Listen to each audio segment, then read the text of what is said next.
Good morning बच्चों। आज हम कक्षा 8 का मैथ का 5वां भाग लेकर आए हैं, जिसमें आपको पढ़ना है चक्रवृद्धि ब्याज। तो चक्रवृद्धि ब्याज के बारे में जानने से पहले आप पिछली कक्षा में साधारण ब्याज के बारे में पढ़ चुके होंगे, और साधारण ब्याज से संबंधित कुछ महत्वपूर्ण बातें, जैसे यदि साधारण ब्याज आपको निकालना है तो साधारण ब्याज ज्ञात करने के लिए आपको मूलधन, दर और समय, इन तीनों के बारे में मालूम होना आवश्यक है। तो सबसे पहले हम यह जानेंगे कि मूलधन क्या होता है, क्योंकि जो मूलधन आपका साधारण ब्याज में यूज होता है वही मूलधन आपका चक्रवृद्धि ब्याज में भी यूज होता है, इसलिए मूलधन के बारे में जानना आवश्यक है। तो मूलधन होता क्या है? किसी व्यक्ति से या किसी बैंक से ली गई या दी जाने वाली जो राशि होती है वही आपका मूलधन कहलाती है। यानी हम किसी व्यक्ति से या बैंक से यदि हम कोई भी राशि उधार लेते हैं या किसी व्यक्ति को यदि कोई राशि उधार देते हैं तो उधार ली गई या उधार दी गई राशि जो होती है वो आपका मूलधन कहलाती है। इसके बाद दर क्या होता है? दर का मतलब प्रति सैकड़े, यानी प्रति 100 रुपये पे कितना रुपये अतिरिक्त देना है या कितना रुपये अतिरिक्त लेना है। जैसे मान लेते हैं यदि 100 रुपये पे 5 रुपये अतिरिक्त हमें देना है या तो 5 रुपये अतिरिक्त हमें लेना है, तो यह 5 रुपया आपका जो हुआ यह 100 रुपये पर दर हुआ। तो इसको हम 5% भी लिख सकते हैं। तो 5% मतलब हुआ 100 रुपये पे 5 रुपये अतिरिक्त दे। और समय ये एक अवधि होती है जिसके अंतराल में आपको ली गई मूलधन राशि का आपको ब्याज चुकाना पड़ता है। ब्याज क्या होता है? ब्याज का मतलब जो राशि हम उधार लिए हैं उस उधार ली गई राशि के अलावा जो पैसे हम उसको देते हैं या तो जो पैसे हम लेते हैं वह अतिरिक्त राशि जो होती है वो आपका ब्याज कहलाता है। और ब्याज जो होता है वो हमेशा दर के आधार पर ही निकाला जाता है, यानी प्रति सैकड़े की दर से आप ब्याज निकाल सकते हैं। और जब ब्याज और मूलधन जब दोनों राशियों का आपस में मिला देते हैं तब आपका मिश्रधन बनता है। तो साधारण ब्याज जो होता है वह ब्याज होता है जो प्रत्येक वर्ष अपनी प्रारंभिक राशि पर ब्याज दी जाती है, तो ब्याज दी जाती है। यानी जो प्रारंभिक राशि होती है यदि उस राशि पे यदि हमें ब्याज देना है तब वो आपका ब्याज जो होता है साधारण ब्याज कहलाता है। यह तो था साधारण ब्याज के बारे में, लेकिन अब हमें जानना है चक्रवृद्धि ब्याज। चक्रवृद्धि ब्याज क्या होता है?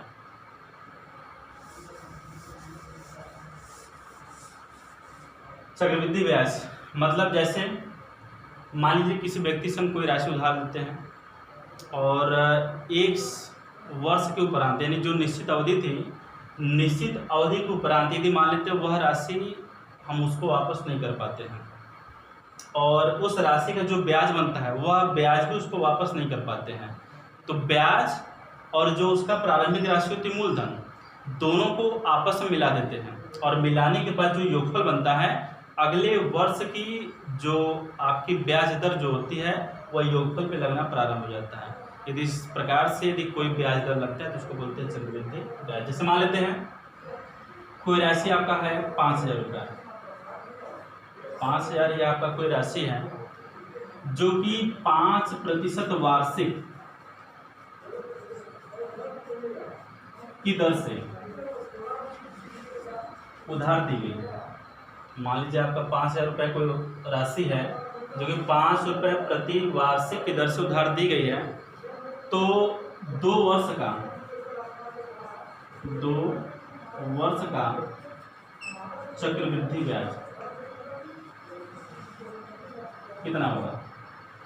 या तो चक्रवृद्धि ब्याज कैसे निकालेंगे? जैसे यदि राशि आपका 5,000 रुपया है तो 5% वार्षिक, इसका मतलब कि एक वर्ष का 100 रुपये पे 5 रुपया, 5% वार्षिक ब्याज दर का मतलब हुआ 100 रुपये पे एक वर्ष का 5 रुपया अतिरिक्त हमें देना है। तो इस हिसाब से 5,000 रुपये का हमें कितना देना पड़ेगा? तो साधारण ब्याज के हिसाब से निकाल लेते हैं। जैसे साधारण ब्याज का फार्मूला होता है साधारण ब्याज बराबर होता है मूलधन गुणे दर और गुणे समय और बटे 100। तो मूलधन आपका हो गया 5,000 रुपया और दर आपका हो गया 5% वार्षिक और गुणे समय। समय यहाँ पे 2 वर्ष का निकालना है, लेकिन 2 वर्ष का चक्रवृद्धि ब्याज निकालना है, लेकिन हम एक वर्ष से निकालेंगे साधारण ब्याज के आधार पे और बटे आपका हो जाता है 100। तो आपका 100 का 2 जीरो, 5,000 के 2 जीरो कैंसिल, आपका यहाँ 50 बचा, तो 50 का 5 में मल्टीप्लाई कर दीजिए, तो 5 जीरो हो जाता है 0 और 5 बचे 25। इसका मतलब ये हुआ कि 5,000 रुपये का 5% वार्षिक ब्याज की दर से 1 वर्ष का जो ब्याज हुआ आपका 250 रुपये हुआ। और मान लीजिए किसी कारणवश यह ब्याज जो 250 रुपये हुआ, यह ब्याज भी नहीं दे पाए और यह मूलधन जो आपका था 5,000 रुपया भी नहीं दे पाए, तब इस ब्याज को आप मूलधन में जोड़ देते हैं। जब मूलधन में आप इसको जोड़ देंगे तो आपका राशि हो गया 5,250 रुपया। यानी अगला जो दूसरा वर्ष है, दूसरे वर्ष के लिए आपका जो ब्याज लगेगा वह 5,000 रुपये नहीं बल्कि 5,250 रुपये लगेगा। तो इस प्रकार से यदि कोई भी ब्याज लगता है तो उसको आप बोल सकते हैं चक्रवृद्धि ब्याज। और यदि चक्रवृद्धि ब्याज यानी आपका जो भी निकलता है चक्रवृद्धि ब्याज को यदि आप मूलधन यानी प्रारंभिक धन में आप जोड़ दें तो वो आपका चक्रवृद्धि मिश्रधन हो जाता है। यह तो था चक्रवृद्धि ब्याज से संबंधित कुछ तथ्यों के बारे में जानकारी। अब इससे संबंधित आपको फार्मूला बताएंगे हम, और उसी फार्मूला की सहायता से इस अभ्यास का पूरा सवाल हल करना है। सबसे पहले आपका फार्मूला होता है चक्रवृद्धि मिश्रधन।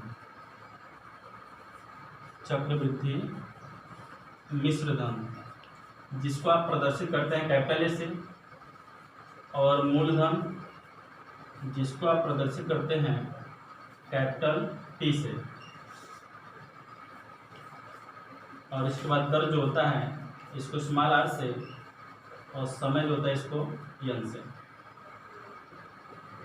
तो आपका चक्रवृद्धि मिश्रधन का फार्मूला क्या बनेगा? तो ए बराबर होता है आपका पी पोस्ट में 1 + r/100 यह फार्मूला आप तब लगाएंगे जब आपको चक्रवृद्धि मिश्रधन ज्ञात करना हो और मूलधन दर और समय आपका दिया हुआ हो, और चक्रवृद्धि मिश्रधन ज्ञात करना हो तब के लिए यह फार्मूला है। और यदि मान लीजिए आपको चक्रवृद्धि ब्याज ज्ञात करना है तो चक्रवृद्धि ब्याज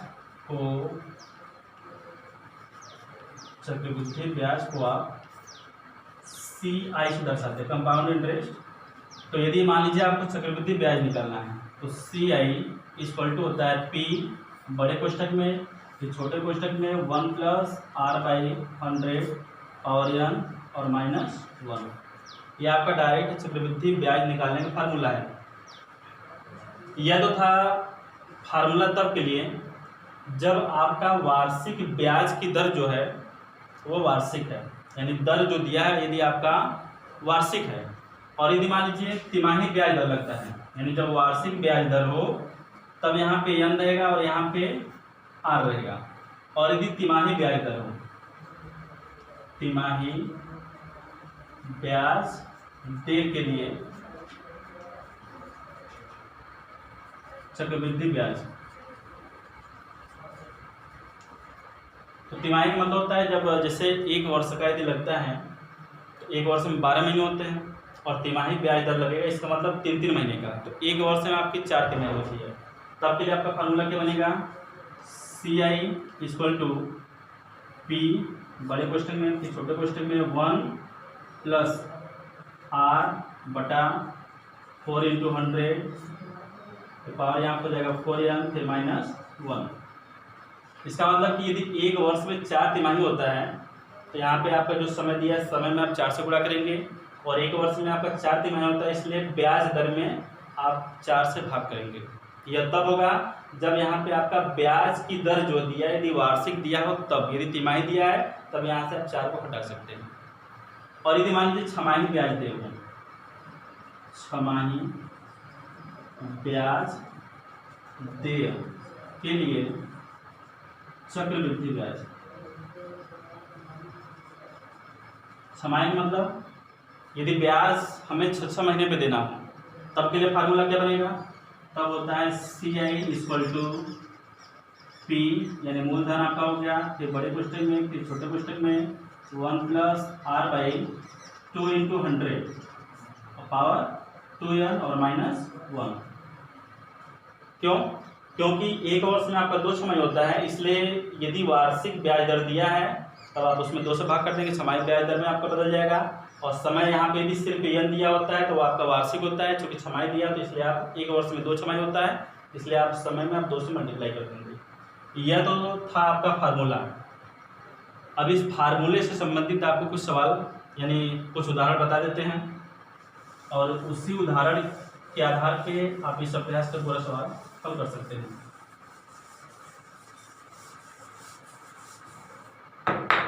जैसे उदाहरण के तौर पे आपका पहला सवाल है,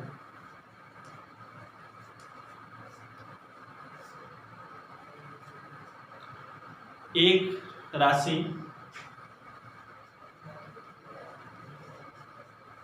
%% वार्षिक ब्याज की दर पर उधार ली गई।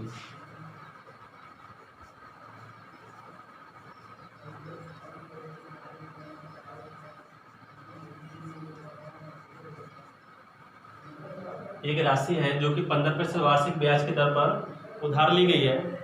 यदि 2 वर्ष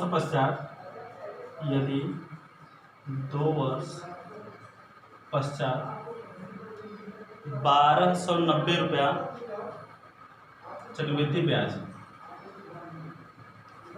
यदि 2 वर्ष पश्चात आपका चक्रवृद्धि ब्याज 1290 रुपया हो तो वह राशि क्या करना है, वह राशि ज्ञात कीजिए।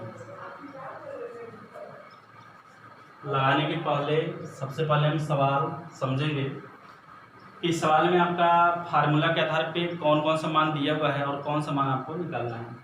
एक राशि में मालूम नहीं है जो कि प्रारंभिक राशि, यहाँ पे एक राशि जो कि आपकी प्रारंभिक राशि होती है, तो जैसा कि आपको बताया कि प्रारंभिक राशि को ही मूलधन करते हैं, इसका मतलब आपका इस सवाल में मूलधन नहीं दिया हुआ है। 15% वार्षिक ब्याज की दर से यह आपका दर दिया है। क्या दिया है? दर। तो पहले आपका जो जो दिया है पहले आप उसको लिख लेते हैं। आर का मान दिया है कितना? 15% वार्षिक। फिर आगे ब्याज की दर पर उधार ली गई है 2 वर्ष पश्चात आपका समय है, तो n बराबर आपका हो जाता है 2 वर्ष। चक्रवृद्धि ब्याज का मतलब कंपाउंड इंटरेस्ट यानी CI, इसका मान दिया आपका 1290 रुपया। तो वह राशि ज्ञात कीजिए। राशि मतलब प्रारंभिक राशि यानी P का मान आपको ज्ञात करना है। इससे एक बार एक राशि 15% वार्षिक ब्याज की दर पर उधार ली गई है, मतलब 15% आपका जो हो गया वह रेशियो यानी R का मान हो गया, और समय आपका 2 वर्ष दिया हुआ है। चक्रवृद्धि ब्याज का मान आपका 1290 रुपया दिया हुआ है और राशि आपको ज्ञात करनी है। तो सबसे पहले इन चारों तथ्यों से संबंधित आपका फार्मूला क्या बनता है? तो फार्मूला आपका बनता है, चूंकि कंपाउंड इंटरेस्ट यानी चक्रवृद्धि ब्याज का मान दिया हुआ है, इसलिए आप चक्रवृद्धि ब्याज का फार्मूला लगाएंगे तो यानी होता है CI इक्वल टू P बड़े कोष्ठक में फिर छोटे कोष्ठक में 1 plus R by 100 power n minus 1। ये आपका फार्मूला हो गया। अब यहाँ पे आपका n ही रहेगा और यहाँ पे आपका 100 रहेगा। क्यों? क्योंकि आपका दर और समय जो दिया है वो वार्षिक दिया है। अब पहले मान रखते हैं। सबसे पहले आपका CI जिसका आपका मान दिया 1290 बराबर P का मान आपको निकालना है, तो P के स्थान पर P ही रखते हैं। बड़े क्वेश्चन में फिर छोटे क्वेश्चन में 1 प्लस R का मान आपका दिया हुआ 15 और बटा कर देते हैं 100, फिर घाते n का मान कितना दिया है 2 वर्ष और माइनस 1। अब मान रखा जा चुका है, अब इसे सिर्फ हल करना है।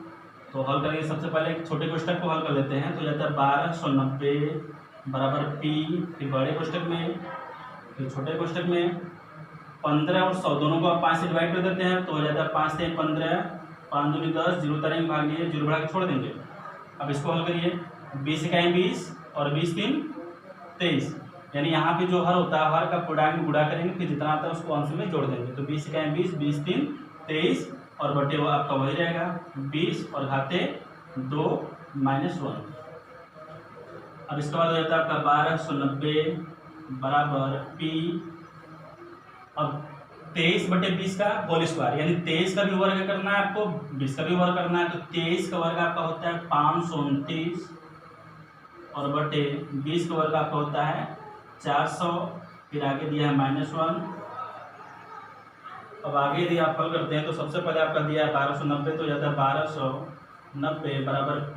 फिर बड़े पुस्तक में अब देखना यह है 529/400 में से 1 घटाना है, तो इसके बटे 1 कर लेते हैं। तो 400 और 1 का एलसीएम आप निकालते हैं तो 400 प्राप्त होता है।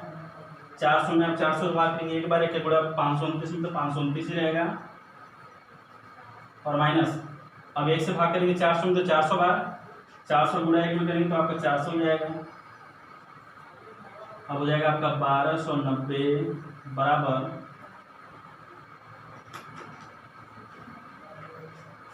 P। अब 529 में से आप 400 घटा दीजिए। पहले 9 में से 0 घटेगा, 9 बचेगा। 2 में से 0 घटेगा, 2 बचेगा। 5 में से 4 घटेगा, 1 बचेगा। 129 और बटे 400। अब देखना यह है P, इसका मान निकालना है। और जब 529 में से 400 घटा दिए तो आपका 129/400, यहाँ पे कुछ हटाएंगे तो P और इस संख्या के बीच में इंटू के यानी गुणा का चिन्ह लगा सकते हैं। अब यदि यहाँ पे P का मान निकालना है तो 129/400 को पछांता करेंगे। तो जब पछांता करेंगे तो 129/400 जो है वो P में गुणा कर रहा है तो अगले पक्ष में भाग करेगा। इसको आप लिख सकते हैं P बराबर 1290।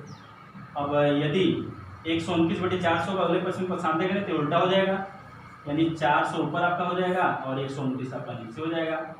अब 129 से यदि 1290 का आप डिवाइड करते हैं तो ये 10 बार में आपका डिवाइड हो जाता है और बाकी आपका बचता है यहाँ पे 10 और यहाँ पे 400, दोनों का मल्टीप्लाई कर दीजिए तो 400 10 में 4000 ये रुपया, ये आपका मूलधन राशि, यानी प्रारंभिक राशि का मान कितना है आपका 4000 रुपया।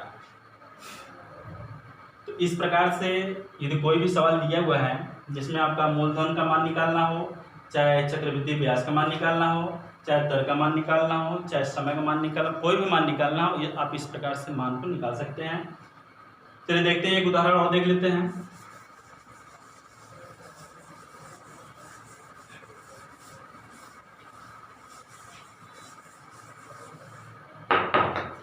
अगला उदाहरण आपका दिया है चक्रवृद्धि ब्याज की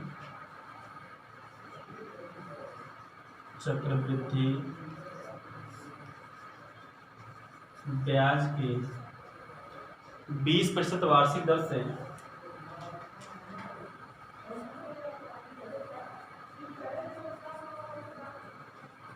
20% वार्षिक दर से 10,000 रुपया 10,000 रुपया कितने समय में 14,641 रुपया हो जाएगा। 14,641 रुपया हो जाएगा, जबकि ब्याज की गणना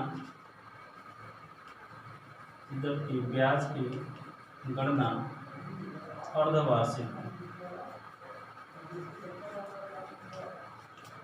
ध्यान दीजिए एक बार सवाल पे। चक्रवृद्धि ब्याज की 20% वार्षिक दर से राशि आपका दिया है 10,000। यह 10,000 रुपया जो है वह कितने समय में आपका 14,641 रुपया हो जाएगा, यानी समय आपको ज्ञात करना है। और आगे शर्त भी दिया है। अब यहाँ पे जो ब्याज की गणना है वो आपका अर्धवार्षिक होना चाहिए, यानी छमाही ब्याज दर लग रहा है। तो आइए सबसे पहले किसका मान दिया हो पहले आप लिख लेते हैं।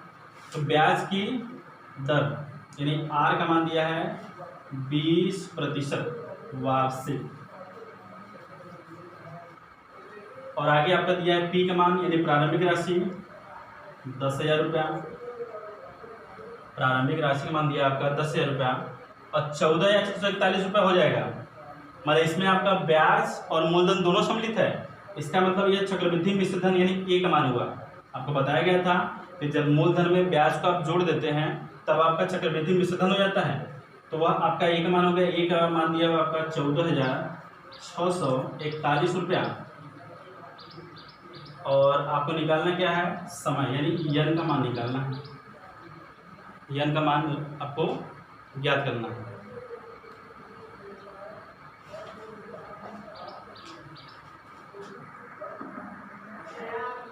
आइए इसको हल करते हैं। सबसे पहले देखना यह है कि इसमें आपका चक्रवृद्धि ब्याज का मान नहीं दिया, बल्कि आपका चक्रवृद्धि मिश्रधन का मान दिया हुआ है।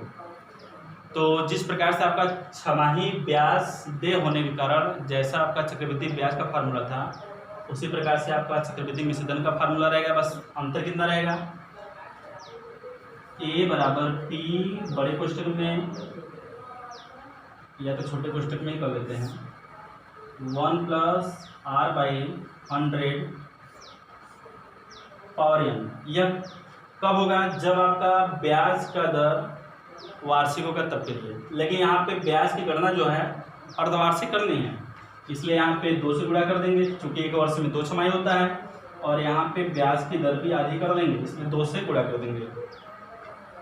अब मान देते हैं, पहले ए का मान दिया आपका 14,641 बराबर पी का मान दिया आपका 10,000। कोष्ठक में 1 प्लस आर का मान कितना दिया है 20, तो आप ऊपर 20 कर दीजिए और नीचे 2 गुणे 100, 2 और गुणे 100 फिर घाते 2n। पहले 20 और बटे 2 गुणे 100 को हल कर लीजिए, 1 जीरो आपका 0 से कैंसिल और 2 आपका 2 से कैंसिल। अब यहाँ पर देखना यह है कि 10,000 जो है वो 1 प्लस 20 बटे 2 गुणे 100 घाते 2n में मल्टीप्लाई यानी गुणा कर रहा है। और जब आप इसको पछानता करेंगे अगले पक्ष में, तो अगले पक्ष में भाग करेगा, भाग का मतलब बटन चलाएगा। तो आप 10,000 को पछानते रहेंगे पहले पक्ष में, आपका 14,641 पहले से है, और 10,000 को जब आप पछानते करेंगे तो पहले पक्ष में जब आएगा तो यह भाग करेगा, मतलब बटे हो जाएगा। और बराबर आप पहले इसको हल कर लेते हैं, देखते पहले बचता कितना है। अब यहाँ पे नीचे आपका खत्म हो गया, यहाँ पे सिर्फ बचा है 10, तो 10 का गुणा 1 में करेंगे तो 10 इकाई 10 हुआ। और यहाँ पे भी पूरा खत्म हो गया, तो इसका मतलब यहाँ पे 1 बचा हुआ है, तो 10 इकाई 10, 10 से 11 और बटे 10 दिखाते 2n। अब देखना है, यदि चूंकि दूसरा पक्ष है आपका घात रूप में दिया है, इसलिए आप पहले पक्ष को भी घात रूप में ही चेंज करेंगे। तो घात रूप में चेंज करने के लिए सबसे पहले देखना यह है कि दोनों संख्याएं किस संख्या को, मतलब किस संख्या के घात रूप में बदली जा सकती हैं। तो देखना यह है कि दूसरा पक्ष का आधार आपका 11/10 दिया है, इसका मतलब पहला पक्ष भी आपका 11/10 के रूप में घातांक बनेगा। तो देखना यह है कि 14,641 वह 11 के घात में कितना लगाता है, और इसी प्रकार से 10,000 11 घात में कितना लगाता है।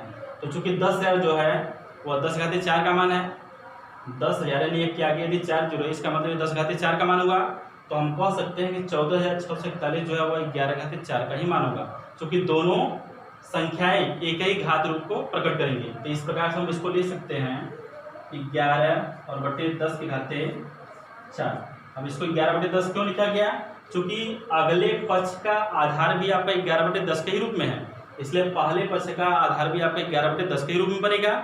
लेकिन घात 4 क्यों हुआ, क्योंकि यहाँ पे 10,000 जो है वह 10 घाते 4 का मान होता है, इसलिए ऊपर वाला 11 घाते 4 का ही मान होगा। बराबर कितना दिया है 11/10 के घाते 2n। अब देखना है कि दोनों पक्षों में आधार संख्या बराबर है, तो जब दोनों पक्षों में आधार संख्या बराबर है यहाँ पर कट जाएगा। फिर घात बचा कितना, यहाँ पे बचा है 4 और यहाँ बचा 2n, तो इसको आप लिख सकते हैं 2n बराबर 4। और n का मान निकालना है, जिसमें 2 आपका गुणा करना है, तो n का मान निकालेंगे, 2 को पक्षांतर कर दीजिए, तो n बराबर 4 और बटे 2, और n बराबर 4 को 2 से डिवाइड करेंगे, आपका आएगा 2। तो यह तो था चक्रवृद्धि ब्याज से संबंधित उदाहरण। और चक्रवृद्धि ब्याज के दूसरे चैप्टर में आपका फार्मूला तो यही लगेगा, लेकिन वहाँ पे ब्याज की दर बढ़ते हुए भी है और घटते हुए भी है। तो ब्याज की दर जब वृद्धि रहेगी तब आप यहाँ पे प्लस कर लेंगे, और यदि मान लीजिए अवमूल्यन का मतलब होता है घटने की दर, तो जहाँ घटने की दर रहेगी वहाँ पे आप यहाँ पे माइनस कर लेंगे और वृद्धि की दर में प्लस करेंगे। बाकी सरल करने का तरीका जो आपका इसमें है वही तरीका आपका अगले चैप्टर में भी रहेगा। तो जो आपको एग्जाम्पल और फार्मूला बताएगा उसकी सहायता से आप दोनों चैप्टर के सवाल को आसानी पूर्वक हल कर सकते हैं। आज के वीडियो में इतना ही, बाकी अगले वीडियो में धन्यवाद।